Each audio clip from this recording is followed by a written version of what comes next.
কোর্টগুলো আতঙ্কে থাকে, আমি দায়িত্ব নিয়ে বলছি, তারা রিলিফ দিতে ভয় পায়। বাংলাদেশটা কতটা ললেসনেস অবস্থার মধ্যে দিয়ে যাচ্ছে তার এই স্টেটমেন্টটাই এটা বুঝবার জন্যে যথেষ্ট। আমরা ওসমান হাদির ঘটনাটা নিয়ে পুরো জাতি মর্মাহত, দুঃখিত, এবং এটি মানে নিন্দা জানানোর কোনো ভাষা আমাদের নাই। কিন্তু এই ঘটনাটি ঘটবার পর আরও কয়েকটি ঘটনা ঘটে গেছে। ওসমান হাদির এই ঘটনার পরে মানববন্ধন করা হয়েছিল। সেই মানববন্ধন থেকে ফেরার পথে 2 জনকে কুপিয়ে জখম করা হয়েছে। আচ্ছা, এর মধ্যে যখন ওসমান হাদির পুরো ফ্যামিলি ঢাকায় এসছে তার ট্রিটমেন্ট পারপাসে, তার বাড়িতে চুরির ঘটনা ঘটেছে। এবং একজন ছাত্রলীগের সাবেক কর্মী, মানে এখন যেহেতু নিষিদ্ধ ঘোষিত ছাত্রলীগ, আমি সাবেক কর্মী বলছি, নেতা ইনফ্যাক্ট, তিনি ফেসবুকে স্ট্যাটাস দিয়ে বলেছেন যে ছোট ভাই প্রোটেকশন বাড়াও। তিনি একজনকে উদ্দেশ্য করে বলেছেন যে এভাবে মোটর সাইকেলে একা একা ঘোরাঘুরি করো না, পরিণতি খুব ভয়াবহ হবে। এবং তিনি বলছেন যে রাজশাহী বিশ্ববিদ্যালয়টাকে আমাদের হাতে দিয়ে দাও, মানে রাজশাহী বিশ্ববিদ্যালয়ের যারা এই 24-এর অভ্যুত্থানের সঙ্গে যুক্ত তাদেরকে হ্যান্ডেল করবার জন্যে এই বিশ্ববিদ্যালয় ছাত্রলীগ শাখার 2 জন নেতা, তিনি এবং তার সভাপতি, তিনি সাধারণ সম্পাদক, তারা 2 জন দে উইল হ্যান্ডেল ইট।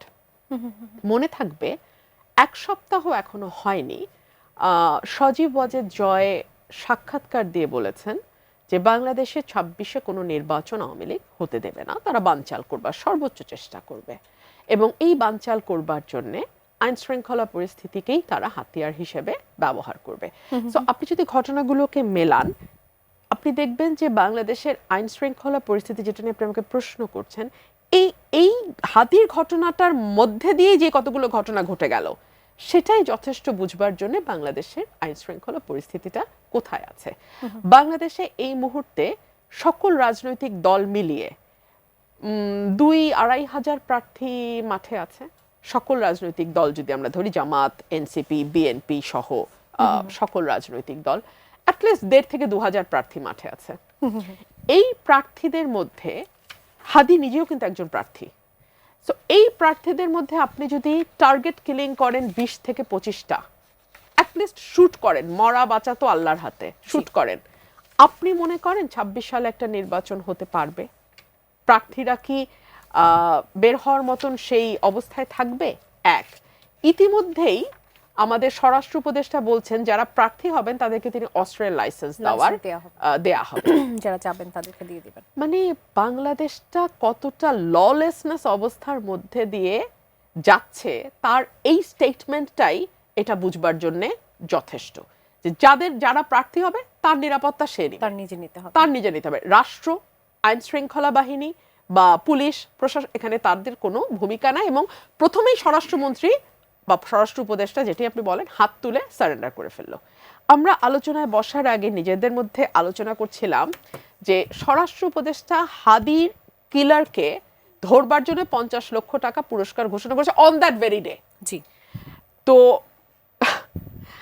যেইটা ওনার সবচেয়ে শেষে করার কথা সেটা উনি সবচেয়ে প্রথমে করে দিচ্ছেন।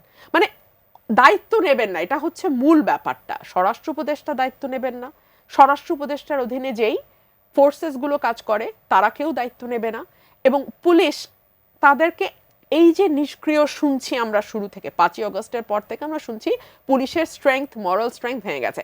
এই মরাল স্ট্রেংথ বুস্ট আপ করার জন্য কাপড়ের রং পাল্টায় গেল, পুলিশের ড্রেস পাল্টায় গেল, কিন্তু আপনি আসল জায়গায় হাত না দিয়ে আপনি যদি কাপড়ের রং পাল্টান, আপনি যদি তার জুতা মডেল চেঞ্জ করেন, আপনি যদি তার পোশাক, এটা তো কিছু যায় আসে না।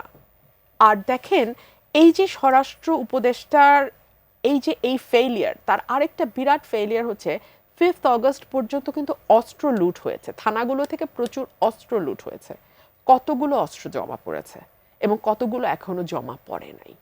সো এই অস্ত্রগুলো কারা ব্যবহার করছে, কোথায় ব্যবহার করছে? ওসমান হাদির খুনি হিসেবে যেই ছেলেটিকে সন্দেহ করা হচ্ছে, বা সিসিটিভি ফুটেজে যাকে দেখা গেছে, যার ছবি আমরা ফেসবুকে দেখেছি, সেই ছেলেটি কি করে নভেম্বর মাসে 3টা বা 2টা অস্ত্র সহ সে মামলার হয়ে কারাগারে গেল, 1 মাসের মধ্যে সে জামিন পায় কি করে? আমি তো সুপ্রিম কোর্টে রেগুলার প্র্যাকটিস করি, ন্যায্য মামলায় জামিন দেয়া হলেও অনেক সময় আজকাল বেঞ্চ ভেঙে দেয়া হয়।